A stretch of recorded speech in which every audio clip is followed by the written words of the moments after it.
এখানে লোকটি তরমুজ খেয়ে বীজ টেবিলের উপরে ফেলতেই তা থেকে চারা হয়ে তরমুজ হতে শুরু করে দেয়। আরে এটা কিভাবে সম্ভব? আমার সাথে এইসব কি হচ্ছে? আরে ভাই সাহেব, আপনি তো দেখি তরমুজ টেবিলের উপরে লাগায় রাখছেন। আরে না, এই তরমুজ ভাই সাহেব, মাল তো অনেক ফ্রেশ দেখছি। তা পিস কত করে বিক্রি করছেন? পিস 100 টাকা করে হলে দিয়ে দিব।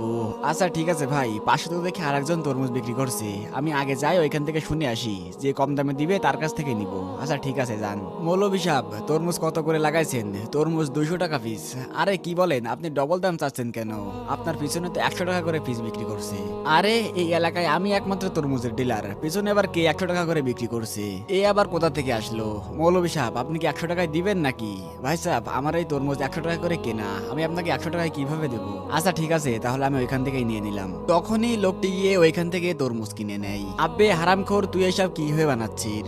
আরে মৌলভী সাহেব, এটা হচ্ছে জাদুর টেবিল। এখানে তরমুজ খেয়ে বীজ ফেললেই তা থেকে তরমুজ তৈরি হয়ে যায়। ওস্তাদ একটু এদিকে শুনেন, যে করেই হোক এই জাদুর টেবিল আমাদের কিনে নিতে হবে, তাহলে তো আমরা বড়লোক হয়ে যাব।